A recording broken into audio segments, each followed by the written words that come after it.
Enorme satisfação estar aqui esta segunda-feira, nesse 7 de setembro, cumprindo aí também, fortalecendo a agenda do grito dos excluídos e das excluídas, né, com muita resistência, com muita dignidade e com muita denúncia, né, tratando aqui desse capítulo fundamental para o povo brasileiro, que é a defesa das empresas públicas, das estatais, para fazer valer o conjunto de medidas, né, que as empresas estatais cumprem no socorro ao povo brasileiro, no atendimento, na prestação de serviços de altíssima qualidade, né, e nos processos também de integração e de unidade nacional.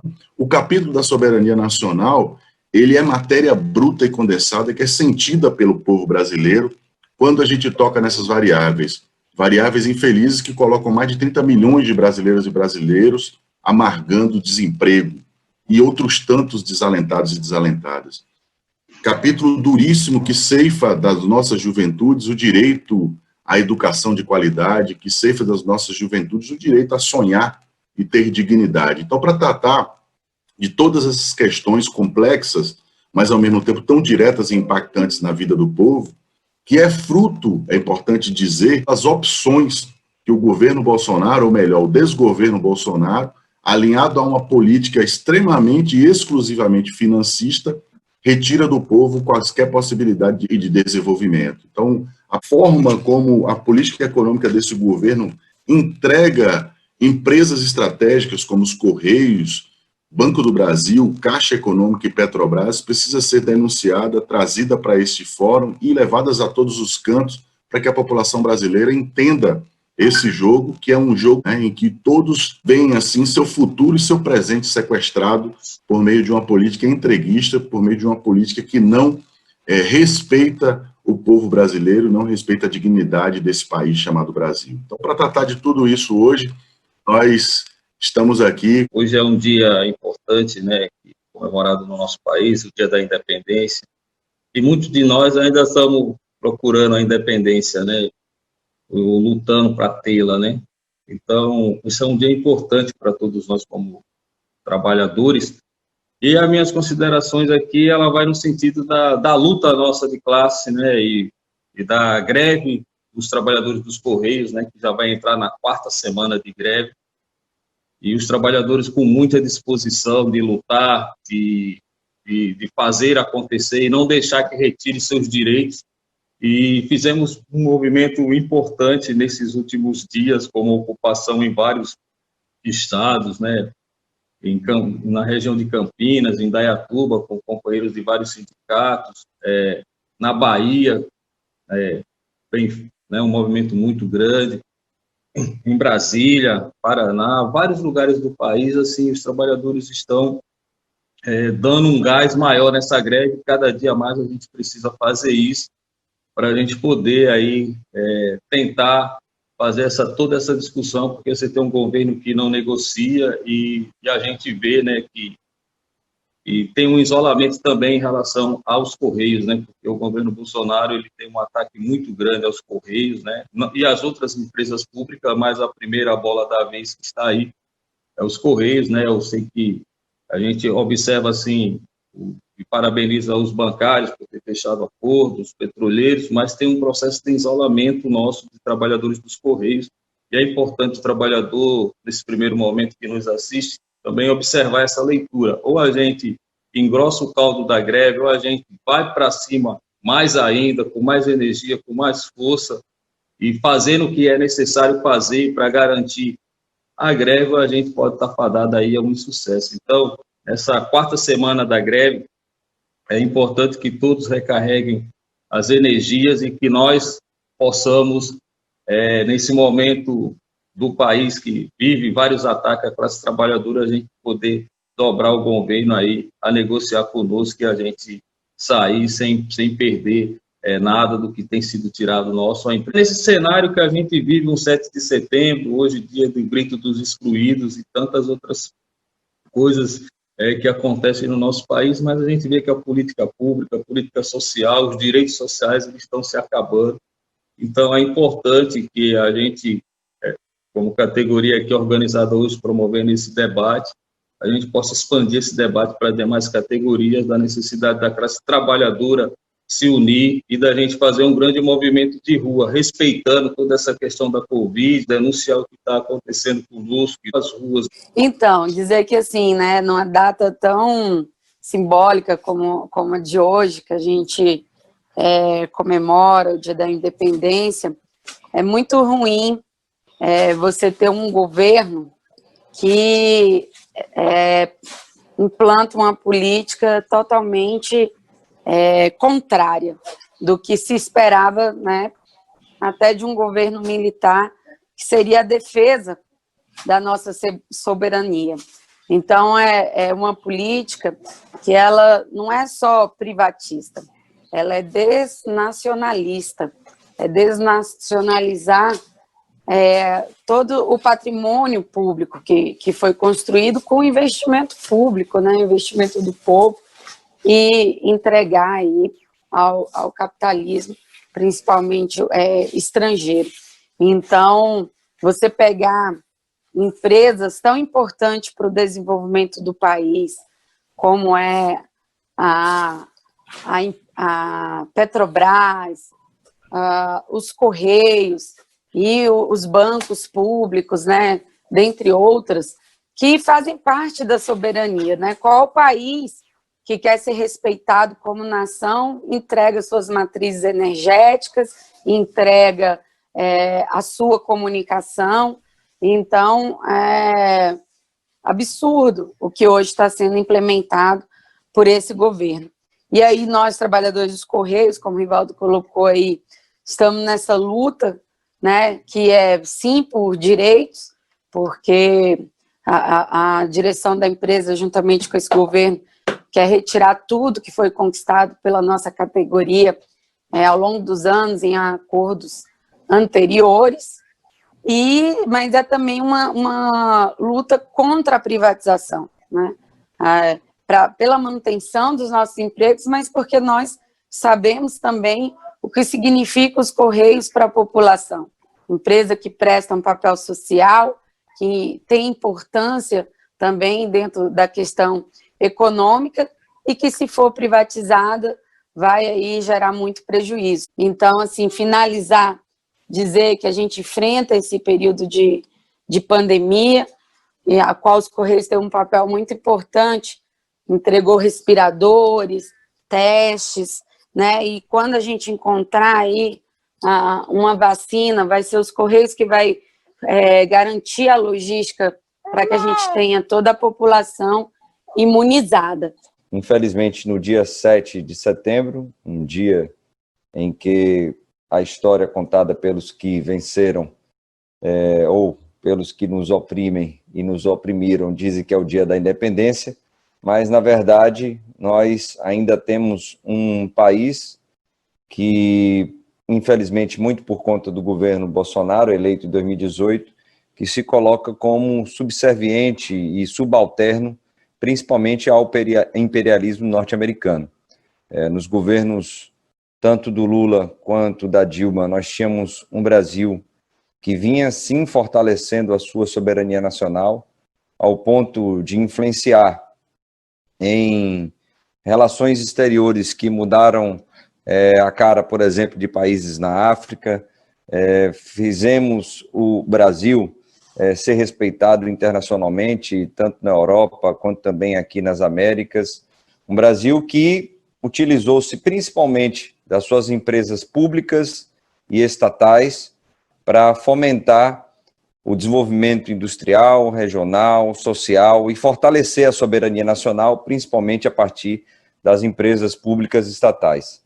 E nós estarmos aqui hoje, no dia 7 de setembro, com as principais entidades que representam as categorias das empresas públicas estatais brasileiras e também dos serviços públicos, é fundamental para sinalizar que nós estamos lutando contra o que o governo está promovendo de desmonte do Estado brasileiro, principalmente com as várias privatizações que aqui já foram citadas pelo companheiro Rivaldo, pela Amanda, mas também o desmonte dos serviços públicos, que pode se materializar a partir dessa reforma administrativa, que está para ser votada no Congresso Nacional.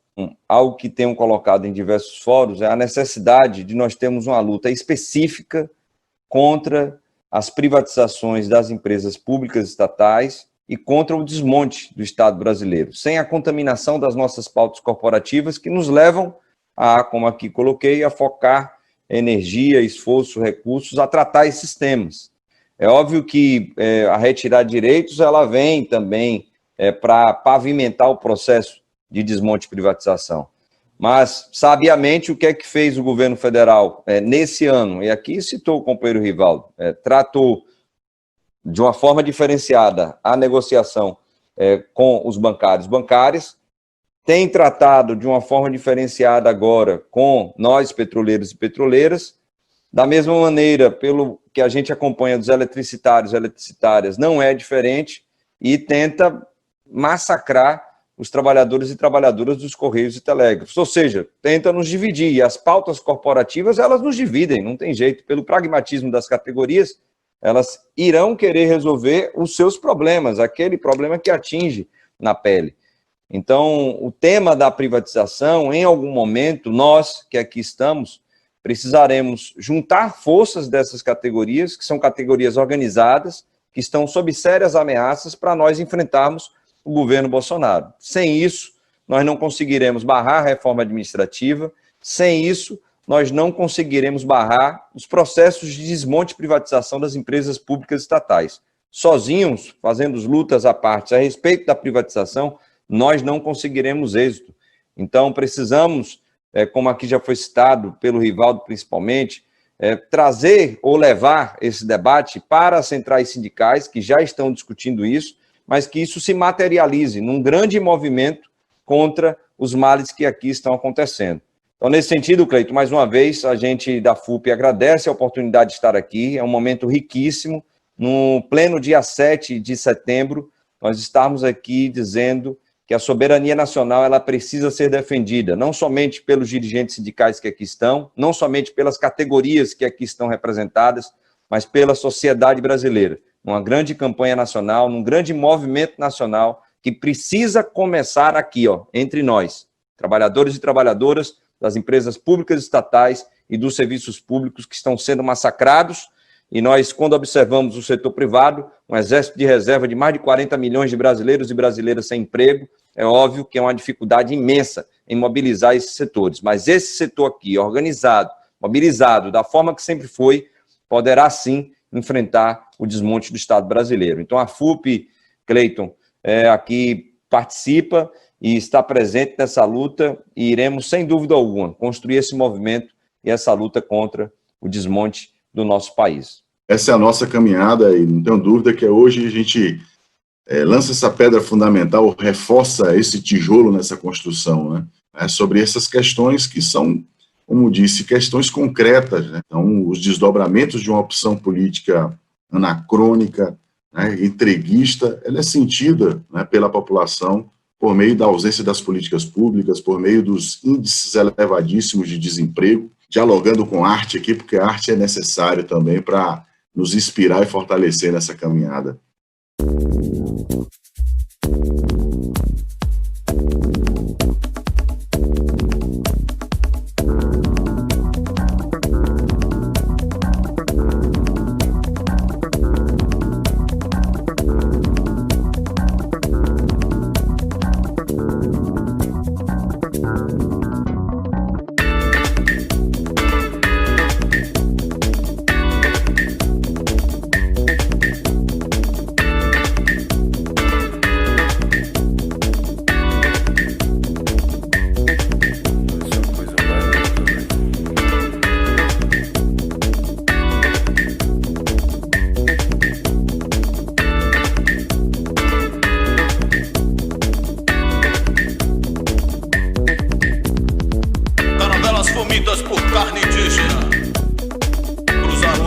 Cheios de pestes bíblicas, adoeceram as pessoas, contaminaram a água até o ar.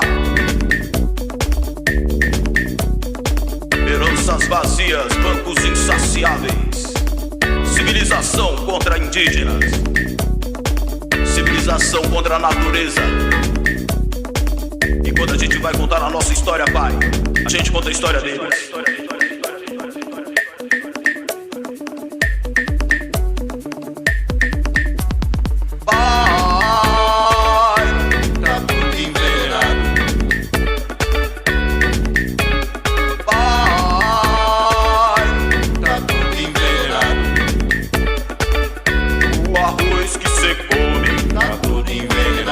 Eu queria falar um pouquinho de história para nós, né, para entender essa discussão da soberania, né?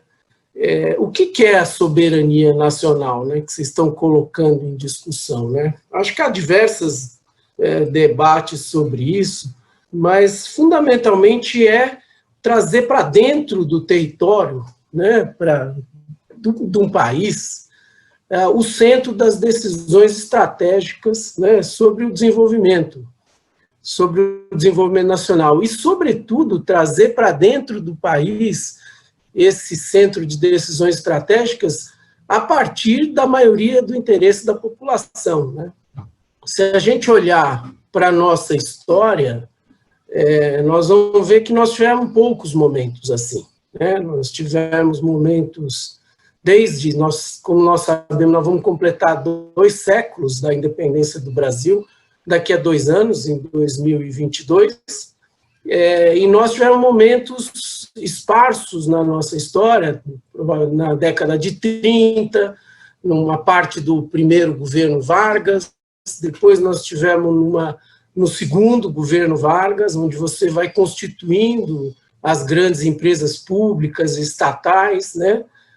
A negociação lá da CSN na Segunda Guerra Mundial, no alinhamento do Brasil com as forças contra o eixo, e depois, na década de 50, com o governo Juscelino, e agora, sem dúvida nenhuma, esses 12, 13 anos dos governos Lula e Dilma, onde você afirma a soberania nacional a partir dos interesses majoritários da população brasileira em direção ao quê? Um projeto de desenvolvimento, um projeto de incorporação da população ao desenvolvimento, geração de emprego e renda, melhoria da distribuição de renda. Isso é que é soberania nacional. E não é uma soberania nacional em oposição a outros países, né? Porque normalmente a gente costuma ouvir, não, a soberania nacional. Bom, a soberania nacional americana dos Estados Unidos se dá em oposição ao resto do mundo, se dá a partir da America First contra os outros interesses nacionais. Não se trata disso. A ideia é que você tenha soberania nacional para cooperar mundialmente, para atuar mundialmente em termos de cooperação, como, por exemplo, esse exemplo agora da pandemia, né? Se você tem uma área de desenvolvimento tecnológico, científico, de vacinas, qual que é a ideia? A ideia é que você possa cooperar mundialmente a partir do seu conhecimento, do seu desenvolvimento tecnológico nacional. E o Brasil conseguiu, é curioso, os professores de Campinas relataram recentemente num livro que veio uma delegação da China aqui ao Brasil recentemente e disse assim, mas o Brasil, por que o Brasil interrompeu o seu ciclo de desenvolvimento dos anos 30 aos anos 80, as 5 décadas de desenvolvimento? Desculpe. Eles dizem o seguinte, nós copiamos o Brasil. A China copiou o Brasil a partir dos interesses, da conjugação dos 3 grandes blocos, vamos dizer, econômicos, do Estado, das empresas estatais, das empresas privadas nacionais e das multinacionais que estavam instaladas aqui. Por que vocês abandonaram isso nos anos 80? A pergunta dessa comitiva chinesa. O Brasil, como sabe, nós montamos a maior base industrial do terceiro mundo, de 1930 a 1980, nós tínhamos a maior indústria do terceiro mundo, e o processo de industrialização é importantíssimo para o desenvolvimento nacional, né? E nós, infelizmente, perdemos esse rumo a partir da virada dos 80. Por exemplo, nós estamos na fronteira do desenvolvimento tecnológico da segunda revolução industrial, né? Nós estávamos discutindo aqui, acho que o Ricardo Berzoini lembra bem disso, a automação bancária, a lei de informática, né, de internalizar o desenvolvimento tecnológico aqui, inclusive com a participação de segmentos das Forças Armadas, e nós, infelizmente, perdemos esse rumo. Outro exemplo concreto que está aí, o 5G. Né? Como é que nós vamos nos alinhar a essa nova tecnologia revolucionária? E aí é o debate se é o interesse das empresas americanas, ou ligadas aos americanos, ou da China, que está mais avançada, mas fundamentalmente para dizer o seguinte: se você tem soberania nacional, a partir do momento em que você tem o controle das decisões dentro do país, e sobretudo o controle do desenvolvimento tecnológico, né, em que você é capaz de desenvolver tecnologicamente, de se industrializar. Não há país nenhum no mundo desenvolvido que não tenha uma grande indústria. O Brasil foi capaz e depois perdeu, como eu disse, o rumo. E acho que nós temos um exemplo concreto, está aí o David participando dessa mesa, que é recentemente o papel da Petrobras e do pré-sal. O que a Petrobras estava fazendo? No auge da Petrobras, a Petrobras era 10% do investimento total da economia brasileira. Né? A Petrobras desenvolveu o pré-sal, e de toda a taxa de investimento do Brasil, 10% era sozinho o complexo Petrobras. Por quê? Você estava fazendo política industrial com a Petrobras. Você estava desenvolvendo toda a cadeia produtiva do complexo do óleo e do gás, né? Você estava desenvolvendo de novo a indústria naval, que o Brasil já tinha sido forte e tinha perdido, você estava desenvolvendo as grandes construtoras e tecnologias avançadíssimas, a mais avançada tecnologia de perfuração de poços de petróleo de profundidade, de muita profundidade. Então, isso era um desenvolvimento autônomo, decidido a partir de uma empresa estatal, decidida a partir de uma empresa que é propriedade do povo brasileiro. Isso que, para mim, representa a ideia de soberania nacional. Outro exemplo, a crise de 2008, o papel dos bancos públicos, né? O papel do BNDES, da Caixa Econômica, do Banco do Brasil, dos diversos bancos, do BASA, do BNB, enfim, dos diversos bancos públicos, que foram capazes de fazer uma política contracíclica em nome do quê? Da defesa do emprego e da renda e da soberania nacional. Então, a nossa história mostra que o Estado é que puxa o desenvolvimento, é o que puxa a industrialização, né, e é que puxa o desenvolvimento tecnológico. E não é diferente em outros países do mundo. Né? Dois exemplos simples que nos afetam hoje. O celular e a internet. Onde é que eles foram desenvolvidos? Foram desenvolvidos pelo investimento do Estado americano a partir da indústria do complexo militar. Né? Ou seja, é o Estado que puxa o desenvolvimento tecnológico e que normalmente é escondido nesse papo mole aí de que é o mercado que faz esse desenvolvimento. Então, nós temos dois exemplos recentes, o pré-sal e o papel dos bancos públicos. Os companheiros dos Correios estão aqui. O que é uma empresa de correio? A Amanda falou, o Zé Rivaldo. É uma empresa, além de tudo que ela faz, da relevância econômica e social do papel dela, ela é uma empresa de integração nacional. Num país desse porte, né, com esse tamanho, com essas desigualdades, uma empresa como o Correio é uma empresa absolutamente estratégica, não faz nenhum sentido que ela não seja uma empresa pública, uma empresa estatal, que tem o papel de atingir todo o espaço nacional, todo o território nacional. Todo o processo de luta política que nós vivemos no Brasil precisa ser recontado. Né, Serginho? Reconta aí para a gente saber qual é a história real do Brasil. Nós temos uma questão a discutir que é, digamos, caracterizar o que aconteceu no Brasil nos últimos anos. Eu não tenho dúvida de que o grande motivo pelo qual nós estamos vivendo esse retrocesso todo é que Lula e Dilma, na verdade, tiveram uma política externa autêntica e autônoma em relação aos Estados Unidos. E nós fizemos um movimento em direção a formar um bloco político internacional, o bloco dos BRICS, que afrontou completamente, principalmente pelo Brasil, o Estado da América. Os Estados Unidos não toleram uma outra potência nas Américas. As Américas devem pertencer, na visão do Departamento de Estado americano, aos Estados Unidos. E aí, todo esse processo ocorre a partir de 2013, 2014, para não apenas bloquear a articulação dos BRICS, o Banco dos BRICS, o Fundo dos BRICS, que se contrapunha a Bretton Woods, a FMI e Banco Mundial, mas principalmente para além disso, desmontar as instituições que permitem o Brasil ter a pretensão de ser um país soberano. E aí eles contam com uma geração de militares que não tem a mesma visão que os militares da década de 40, 50 e até da sangrenta ditadura militar, mas que tinham a visão de Estado Nacional. Primeiro falar dos Correios.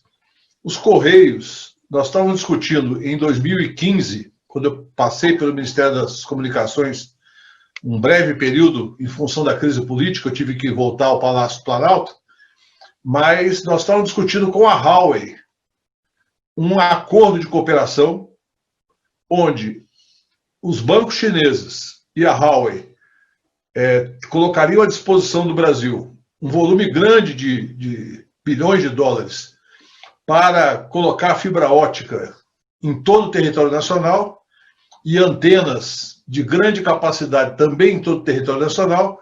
Para quê? Para assegurar banda larga com custo moderado e com alta capacidade para toda a população brasileira. Hoje é fundamental para educação, cultura, saúde, serviços, etc. Nós temos, para o conjunto da população, e a pandemia reforçou esse sentimento, o acesso à internet, porque democratiza todo o acesso ao conhecimento.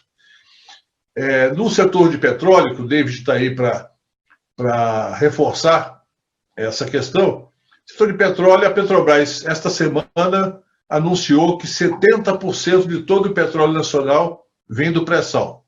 O pré-sal que é aquela descoberta que os tucanos e a imprensa brasileira, no começo, ironizaram, disseram que o custo de extração seria inviável, e hoje a Petrobras tem o menor custo de extração de petróleo em águas profundas do mundo, rivalizando, inclusive, com petróleo produzido em terra na Arábia Saudita. Ou seja, o petróleo do pré-sal, que é essa riqueza extraordinária, era a base para ampliar os investimentos em saúde e educação, e o esvaziamento da Petrobras visa justamente retirar do Brasil essa capacidade de ter soberania energética. Os bancos públicos, que nós conhecemos historicamente, nós temos uma luta desde os anos 50, uma luta em defesa do papel social, do papel estratégico dos bancos públicos, Banco do Brasil e Caixa e BNDES, e ainda o Banco do Nordeste e o Banco da Amazônia, além dos quase 30 bancos estaduais que tínhamos no Brasil, que restaram 4 ou 5 apenas, depois da devastação promovida por Fernando Henrique Cardoso, obedecendo às ordens do FMI e do Banco Mundial na década de 90, quando foi privatizado os joias do país, como o Banespa, o Benji, o Banerj e tantos outros bancos importantes que foram vendidos a preço de banana, como a forma de saneamento das finanças públicas estaduais, que poderia ter sido feito de outra forma, evidentemente com mais ganho para a população se fossem preservados as instituições públicas. Então, esse conjunto de instituições dá base real, prática, econômica, na linha do que disse o Sérgio Mendonça, para que exista a possibilidade de uma política soberana de desenvolvimento. E aí eu lembro do papel que a China está tendo nos últimos anos, nos últimos 40 anos, mas particularmente nos últimos 20 anos, onde ela faz a transição de um projeto de uso da sua mão de obra barata e bem educada para produzir produtos desenhados e elaborados nos Estados Unidos, na Europa, no Japão e em outros locais, quando a China faz a virada a partir do Congresso do Partido Comunista, se não me engano, em 2005 ou 2006, para um grande projeto de desenvolvimento de tecnologia própria, a partir da construção de 1000 universidades com foco em ciência, tecnologia e inovação. 1.000 universidades que foram construídas da Chitão, certamente já fizeram mais de 850, vão completar as 1.000 universidades até 2026, com certeza. Então, concluindo a minha fala, dizer o seguinte, essa luta, as lutas, como o Sérgio disse, as lutas corporativas a gente tem que fazer, não tem jeito. A greve dos Correios merece todo o nosso apoio e nossa solidariedade, mas a luta principal ela tem um caráter mais globalizante, um caráter mais geral da classe trabalhadora, que é juntar consciência. O petroleiro precisa ter consciência de que os Correios são importantes, o bancário precisa defender a Petrobras, o pessoal do setor elétrico precisa defender as demais empresas, e nós precisamos ter capacidade de mostrar para o povo brasileiro que está se fazendo uma grande devastação econômica do Brasil e que nós vamos perder muito na contramão do que foi feito nos governos Lula e Dilma, quando essas empresas foram fortalecidas. E nós podemos sonhar, por exemplo, em ter os Correios, junto com a Telebrás, com uma grande plataforma de universalização do direito de acesso à internet a preços módicos ou até mesmo gratuita, para quem não puder pagar, dentro do programa de renda mínima, um processo de inclusão digital de alto potencial, aproveitando a capilaridade dos Correios e a tecnologia da Telebrás. Então, a saudação a todos, dizer que a independência que nós comemoramos hoje ainda está por ser construída. Nós estamos no dia 7 de setembro, com essa independência ainda inconclusa, ou independência nos seus restos, ou nos seus fios, extremamente ameaçada essa independência, e essa independência, um povo independente é um povo sem fome. É o povo sem fome. O povo independente é o povo que não vê a destruição do seu meio ambiente como nós estamos vivenciando. O povo independente é um povo que tem um Estado que possa exercer a sua função de proteção social. Então, quando a gente fala em independência, nós estamos falando de soberania nacional. E soberania nacional pressupõe educação, essa que eles queriam acabar. A educação básica com a eliminação do próprio Fundeb, e foi vitória de educadores e educadoras, alunos e alunas. Só para vocês terem uma ideia, você tinha em média 330 mil acessos, mais ou menos isso, no site da Câmara, e você passou a ter 600 mil durante essa discussão.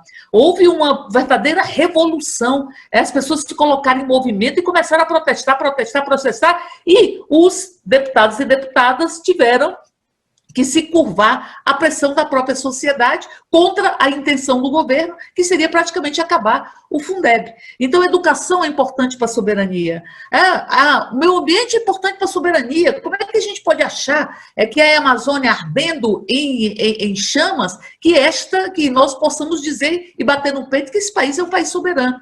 E as nossas empresas? As empresas, instrumentos estratégicos de desenvolvimento nacional, são fundamentais tanto para o desenvolvimento do Brasil, que o Brasil não fique refém de uma lógica de acumulação capitalista rentista, ou seja, quem lucra nesse país e quem é favorecido nesse país é o rentismo, os que vivem de renda, e não o capitalismo produtivo, inclusive. Então, se eliminou o capitalismo produtivo como o grande vetor de acumulação capitalista no nosso país. Então, para isso, nós vamos precisar de empresas.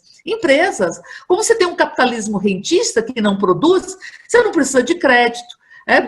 O crédito, nós vamos trabalhar com crédito, mais de 70% do crédito rural, que é um crédito de risco, porque sofre as intempéries para o seu retorno da natureza, mais 72% está no Banco do Brasil.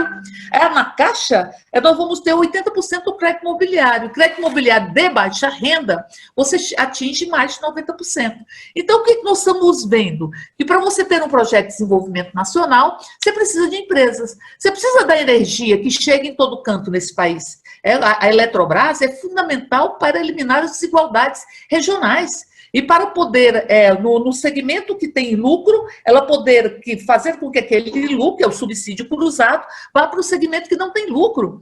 Será que era possível imaginar um luz para todos se não tivéssemos uma Eletrobras? Será que era possível imaginar que nós tivéssemos tantas hidrelétricas que perfazem, a Eletrobras perfaz um ativo de mais de 400 bilhões e o governo quer vender por 16? Elas têm de passivo do próprio Estado, quase 3 vezes isso que o governo quer vender. E ela tem um lucro de 10 bilhões.